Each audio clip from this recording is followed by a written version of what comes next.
this is Ali Akbar Hussain and you are all welcome to Young Vantage। आज इस video में advice एवं suggestions देने के लिए model auxiliaries should ought to एवं हैड बेटर का अध्ययन करेंगे।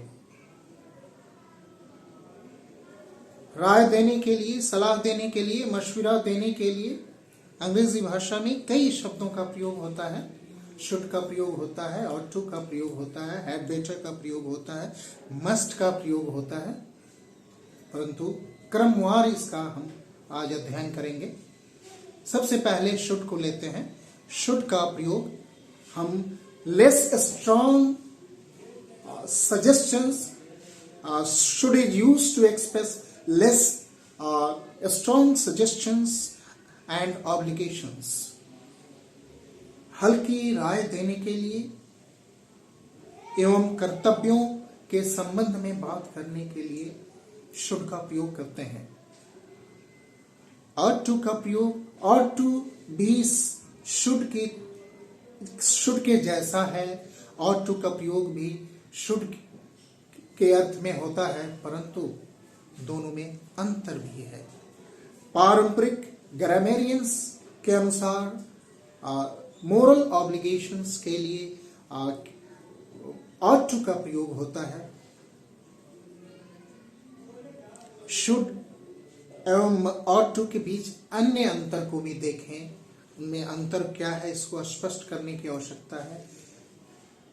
वक्ता की व्यक्तिगत राय को व्यक्त करने के लिए, वक्ता के व्यक्तिगत दृष्टिकोण को व्यक्त करने के लिए, वक्ता की राय, पसंद एवं दृष्टिकोण को व्यक्त करने के लिए शुड का प्रयोग होता है, परंतु ऑट टू का प्रयोग वक्ता की व्यक्तिगत राय का बोध कराने के लिए नहीं होता है, बल्कि किसी कानून, किसी नियम इत्यादि को व्यक्त करने के लिए किया जाता है।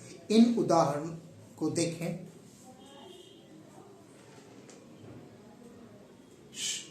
Should is used for less strong suggestions and obligations. Should is used for subjective opinion. It means व्यक्तिगत राय, showing personal feelings, व्यक्तिगत सोच, भावना, पर्सपेक्टिव, दृष्टिकोण, प्रेफरेंस, पसंद को दर्शाने के लिए करते हैं। वहीं पे ought to का प्रयोग, ought to का प्रयोग मोरल ऑब्लिगेशंस के लिए करते हैं। ऑट टू का प्रयोग ऑब्जेक्टिव ओपिनियन के लिए करते हैं। वो ओपिनियन जो व्यक्तिगत नहीं हो, अव्यक्तिगत राय के लिए करते हैं। वह राय जो किसी कानून, किसी नियम एवं नैतिक कर्तव्य की चर्चा करता है। इन उदाहरणों को देखें। यू शुड वर्क हार्ड, आपको कड़ी मेहनत करनी चाहिए। ये व्यक्तिगत राय है। You should improve your English, तुम्हें अपनी अंग्रेजी अच्छी करनी चाहिए। इन दोनों वाक्यों में वक्ता की व्यक्तिगत राय है, वक्ता का व्यक्तिगत मशविरा है। दूसरे वाक्य को देखें। You ought to obey your elders, तुम्हें अपने बड़ों की आज्ञा पालन करनी चाहिए। इसमें व्यक्तिगत राय नहीं है, बल्कि नैतिक जिम्मेदारी की बात हो रही है। नैतिक कर्तव्य के बारे में बात हो रहा है। नैतिक कर्तव्य को व्यक्त करने के लिए ऑट टू का प्रयोग होता है। You ought to tell the truth, और तुम्हें सच बोलना चाहिए। सच बोलना नैतिक कर्तव्य है, नैतिक जिम्मेदारी है। नैतिक जिम्मेदारी को व्यक्त करने के लिए ऑट टू का प्रयोग करते हैं, और सामान्य राय, मशविरा देने के लिए शुड का प्रयोग करते हैं। एक और अंतर दोनों के बीच है, उसको भी मस्तिष्क में रखने की आवश्यकता है। जैसे शुड के बाद बेयर इन्फिनिटिव यानी verb without to base form of the verb का प्रयोग करते हैं। You should work hard, you should work hard, you should improve your English, verb base form है, इम्प्रूव भी बेस फॉर्म है। परंतु you ought to obey your elders, ought के बाद टू इन्फिनिटिव का प्रयोग होता है। You ought to obey your elders, to obey to infinitive है। You ought to tell the truth, तुम्हें सच बोलना चाहिए, टू टेल, टू इन्फिनिटिव है। ये इस अंतर को भी मस्तिष्क में स्पष्ट रखने की आवश्यकता है। और एक ऐसा मॉडल ऑक्सिलरी है जो अपने बाद टू इन्फिनिटिव लेता है। सामान्यतः मॉडल ऑक्सिलरीज के बाद बेयर इन्फिनिटिव का प्रयोग होता है। एक अन्य शब्द समूह को देखें, हैड बेटर। हैड बेटर का प्रयोग किसी विशिष्ट राय देने के लिए करते हैं। किसी विशिष्ट परिस्थिति में specific situation, advice in a specific situation, किसी विशिष्ट परिस्थिति में चेतावनी देने के लिए, धमकी देने के लिए और हैड बेटर का प्रयोग होता है। एक भ्रम हो सकता है कि इस शब्द समूह में हैड है, ऐसा तो नहीं कि ये भूतकाल है, लेकिन ऐसा नहीं है। हैड बेटर एक अलग शब्द समूह है, एक अलग फ्रेज है जिसका प्रयोग मॉडल ऑक्सिलरीज के समान करते हैं। मॉडल ऑक्सिलरीज नहीं होते हुए भी मॉडल ऑक्सिलरीज जैसा भाव प्रकट करता है। जब आप किसी व्यक्ति को ऐसी राय देते हैं, किसी विशेष परिस्थिति में कुछ करने को कहते हैं, जैसे वर्षा हो रही है, आप किसी को कहते हैं you had better take an umbrella, it's raining hard, you ought to take an umbrella. इसमें ये कहा जा रहा है कि वर्षा हो रही है, अतः आपको अच्छा होगा कि आप छाता ले लेते। इसमें वार्निंग है, चेतावनी है कि अगर आपने छाता नहीं लिया तो आप भीग जाएंगे। अन्य उदाहरणों पे दृष्टि डालें, you had better take an umbrella, अच्छा होगा कि आप छाता ले लें। यू हैड बेटर हरी, बस आ गई है, द बस हैज अराइव्ड, बस आ गई है। यू हैड बेटर हरी, अच्छा होगा कि आप जल्दी करते, अगर आप ऐसा नहीं करेंगे तो बस छूट जाएगी। इन वाक्यों में धमकी या चेतावनी भी है। अतः जब ऐसी परिस्थिति हो, जब आप विशेष परिस्थिति में किसी को आप विशेष राय दे और उस राय में चेतावनी भी हो, तो हैड बेटर का प्रयोग करेंगे। शुड का प्रयोग सामान्य राय देने के लिए, एक less strong suggestions, mild suggestions देने के लिए आप करते हैं। और टू का प्रयोग मोरल ऑब्लिगेशंस, नैतिक कर्तव्यों के बारे में बात करने के लिए करते हैं। और हैड बेटर एक ऐसा फ्रेज है जो मॉडल ऑक्सिलरी के प्रकार प्रयोग होता है, कि जैसे प्रयोग करते हैं, और इसका प्रयोग चेतावनी देने के लिए करते हैं। आवश्यकता को दर्शाने के लिए मॉडल वर्ब मस्ट का प्रयोग होता है। आवश्यकता को दर्शाने के लिए मॉडल ऑक्सिलरी मस्ट का प्रयोग होता है। मस्ट के अतिरिक्त हम हैव टू का भी प्रयोग कर सकते हैं, परंतु दोनों में अंतर है। अंतर क्या है, इसको स्पष्ट करने की आवश्यकता है। जब कोई राय वक्ता की हो, जब कोई किसी को कर्तव्य के प्रति बाध्य करता है, जब वक्ता श्रोता को बाध्य करता है किसी कार्य को करने के लिए, तो वैसी परिस्थिति में मस्ट का प्रयोग होता है। जब बाध्यता वक्ता की तरफ से आती हो, when an obligation comes from the speaker, we use must. When the obligation comes from somewhere else, neither from the speaker nor from the listener, when the obligation comes from a third party, we use have to. सरल शब्दों में जब बाध्य वक्ता करता है तो must का प्रयोग करते हैं, और जब मजबूरी की बात होती है, जब नियमों की बात होती है, वक्ता की राय नहीं होती है, तो ऐसी परिस्थिति में हैव टू का प्रयोग करते हैं। वक्ता की जब राय हो, वक्ता की राय को व्यक्त करने के लिए मस्ट का प्रयोग होता है। वक्ता जब किसी को बाध्य करता है तो मस्ट का प्रयोग होता है। इंटरनल ऑब्लिगेशंस के लिए मस्ट का प्रयोग होता है, और एक्सटर्नल ऑब्लिगेशंस के लिए, कंपल्शन के लिए हैव टू का प्रयोग होता है। Let us have a look. These lines, have to is used to express external obligation and compulsion. बाह्य कर्तव्य एवं मजबूरी को दर्शाने के लिए have to का प्रयोग होता है. आंतरिक must is used to express internal obligation.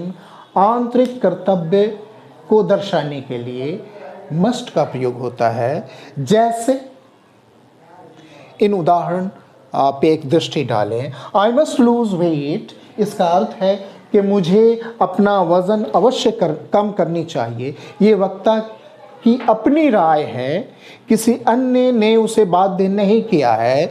जब वो कहता है I have to lose weight, तो इसका अर्थ होगा कि डॉक्टर की राय है, वक्ता की व्यक्तिगत राय नहीं है. वक्ता की व्यक्तिगत राय को प्रकट करने के लिए हम प्रयोग करेंगे आई मस्ट लूज वेट, और डॉक्टर की राय को व्यक्त करने के लिए हम प्रयोग करेंगे I have to lose weight. एक अन्य उदाहरण को देखते हैं. आई मस्ट गो होम, ये वक्ता की राय है. वक्ता सोच समझ रहा है कि उसके लिए घर जाना आवश्यक है, वह स्वयं अपने आप को बाध्य कर रहा है. ऐसी परिस्थिति में आई मस्ट गो होम. और अगर वक्ता घर पे कुछ ऐसी घटना घट गई है, वक्ता नहीं चाहते हुए दूसरे घर जाने की आवश्यकता है, ये मजबूरी है. जब मजबूरी की बात होगी तो हैव टू का प्रयोग होगा. I have to go home, इसका अर्थ है मुझे घर जाना है, यानी कि मैं बाध्य हूँ, कोई ऐसी घटना घटी है जिसके कारण घर जाना आवश्यक है. तो मस्ट और एवं हैव टू में अंतर को स्पष्ट रखें. मस्ट का प्रयोग आंतरिक बाध्यता के लिए करते हैं और हैव टू का प्रयोग बाह्य बाध्यता के लिए करते हैं. जब एक्सटर्नल ऑब्लिगेशन की बात होगी तो हैव टू का प्रयोग होगा. इंटरनल ऑब्लिगेशन के लिए मस्ट का प्रयोग होगा. हैव टू के अन्य रूप भी हैं, जैसे वर्तमान. हैव टू और मस्ट में एक बड़ा अंतर है कि मस्ट मॉडल ऑक्सिलरी है, हैव टू एक सामान्य वर्ब है, ऑर्डिनरी वर्ब है. मस्ट के बाद बेयर इन्फिनिटिव का प्रयोग होता है और हैव के बाद टू इन्फिनिटिव का प्रयोग होता है.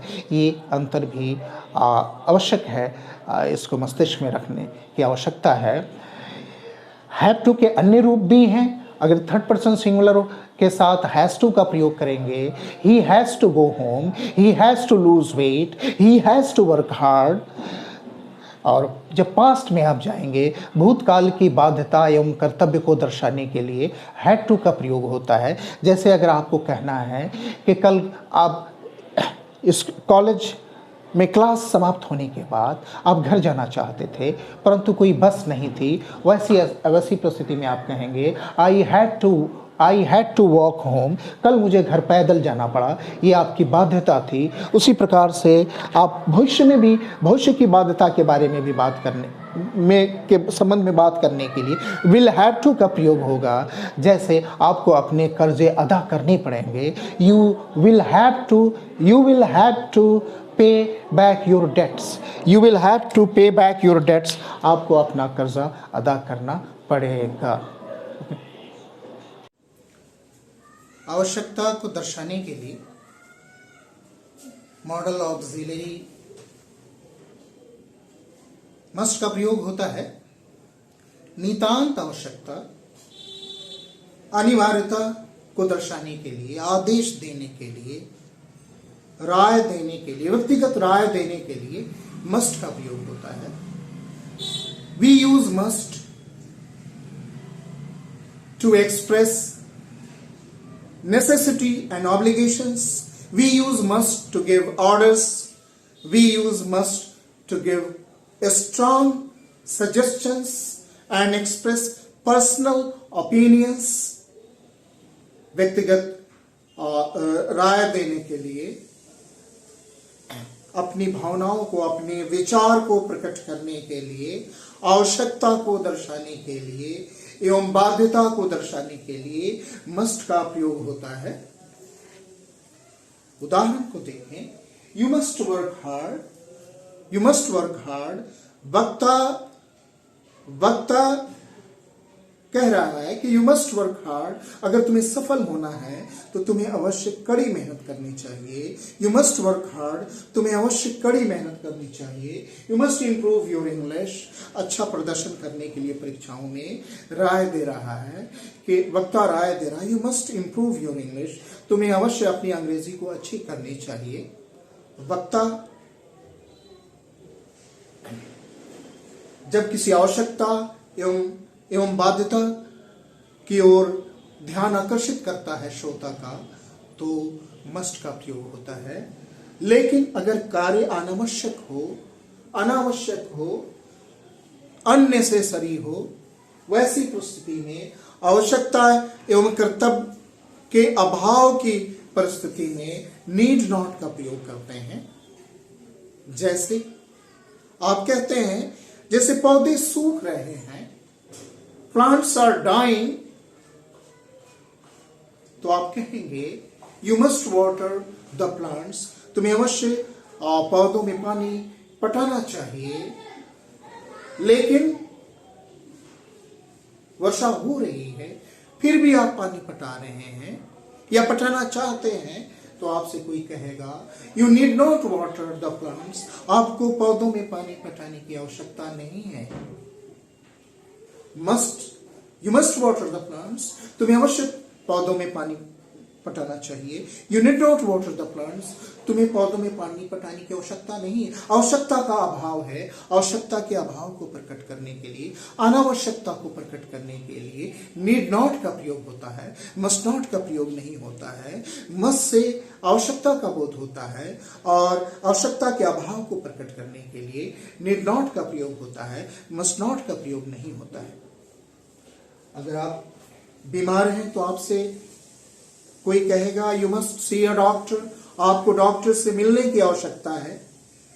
यहां मस्ट से आवश्यकता का बोध हो रहा है। लेकिन आप स्वस्थ हैं, फिर भी डॉक्टर के यहां जा रहे हैं या मिलना चाहते हैं, तो कोई आपको राय देगा you need not consult doctor, आपको डॉक्टर के पास जाने की आवश्यकता नहीं है, अनावश्यक फीस देने की आवश्यकता नहीं है, समय बर्बाद करने की आवश्यकता नहीं है। अनावश्यकता का बोध कराने के लिए, अनिवार्यता के अभाव का बोध कराने के लिए नीड नॉट का प्रयोग होता है।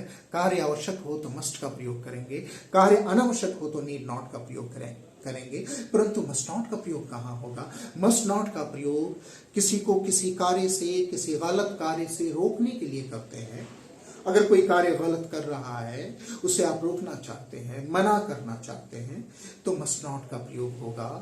मस्ट नॉट का प्रयोग प्रोहिबिशन में करते हैं या नेगेटिव ऑर्डर्स में या नकारात्मक आदेश में करते हैं। जब आप किसी को आदेश दें कुछ नहीं करने का, तो मस्ट नॉट का प्रयोग करते हैं। जैसे you must not make a mess, आपको तुम्हें गंदगी नहीं फैलानी चाहिए, तुम्हें अवश्य गंदगी नहीं फैलानी चाहिए, यह गलत कार्य है, it's bad, you must not make a mess, you must not make a noise, शोर करना गलत बात है, you must not make a noise, तुम्हें शोर अवश्य नहीं करना चाहिए, गलत कार्य से रोक रहे हैं, तो मस्ट नॉट का प्रयोग होगा।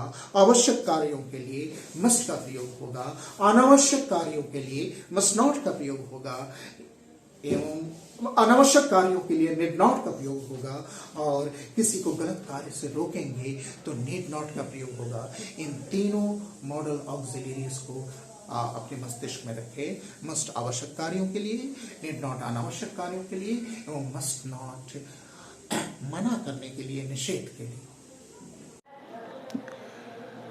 अभी हम लोगों ने model auxiliary should, ought to, must, need not, must not एवं साथ में ऑर्डिनरी वर्ब्स हैड टू का अध्ययन किया। हैड टू का अध्ययन किया। इस पे आधारित कुछ समस्याएं आपके समक्ष मैंने लिखा है, बोर्ड पे लिखा है। इसमें रिक्त स्थान है। इन मॉडल ऑक्सिलरीज, उपयुक्त मॉडल ऑक्सिलरीज यहाँ पे आपको भरना है। सबसे प्रथम वाक्य को देखते हैं। यू कम ऑन टाइम, तुम्हें समय पर आना चाहिए। ये एक राय है, सलाह है, मशविरा है, मशविरा देने की, सलाह राय और मशविरा के लिए शुड का प्रयोग होता है, अतः आप यहाँ पे शुड का प्रयोग करेंगे। You should come on time, तुम्हें समय से कुछ पहले आना चाहिए, तुम्हें समय पर आना चाहिए। यू टेल द ट्रूथ, सच बोलना नैतिक जिम्मेदारी है, नैतिक कर्तव्य है, अतः यहाँ पर ought to का प्रयोग होगा। You ought to tell the truth. तीसरे वाक्य को देखें, इट्स रेनिंग हेवली नाउ, अभी बहुत ज़बरदस्त बारिश हो रही है, ज़ोरदार वर्षा हो रही है, अच्छा होगा कि आप छाता ले लेते। आपने चेतावनी इसमें भर दिया है, टेक एन अम्ब्रेला, अतः यहाँ पे हैड बेटर का प्रयोग होगा। You had better take an umbrella, अच्छा होगा कि आप छाता ले लेते। अन्य वाक्य को, चौथे वाक्य को देखिए, टू ग्रो गुड क्रॉप्स, अच्छा फसल उगाने के लिए आपको अवश्य अच्छी बीजों का इस्तेमाल करना चाहिए। To grow good crops we must use good seeds, हमें अवश्य अच्छे बीज का इस्तेमाल करना चाहिए। I have to attend morning classes, मुझे सवेरे क्लास करनी पड़ती है, सुबह में क्लास करनी पड़ती है, अतः मुझे सुबह जगना पड़ता है।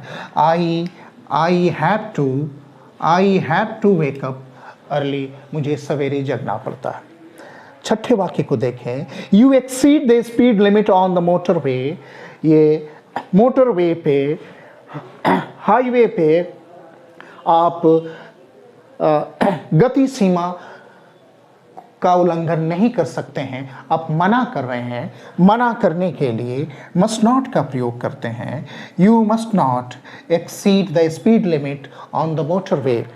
सातवें वाक्य को देखें, the car broke down, car खराब हो गई, भूतकाल की बात है। आई वॉक होम, मुझे घर पैदल जाना पड़ा, ये भूतकाल की बाध्यता है, ये मजबूरी है, यहाँ पे हैड टू की आवश्यकता है। I had to walk home, मुझे घर पैदल जाना पड़ा। अंतिम वाक्य को देखें, यू पे मी बैक नेक्स्ट वीक, तुम्हें अगले सप्ताह मुझे पैसा वापस देना पड़ेगा। नेक्स्ट वीक से ये स्पष्ट है कि भविष्य की बात है, अतः आपको कहना होगा यू विल हैव टू पे मी बैक नेक्स्ट वीक, तुम्हें मुझे अगले सप्ताह पैसा वापस करना पड़ेगा। अभी आपने इन modal auxiliary should, ought to, must not, need not, have एवं साधारण verb have to, had to का अध्ययन किया और उसके पश्चात आपने एक एक्सरसाइज भी किया। Thank you very much for being with me. I will soon be back with a new video. Until then, good bye.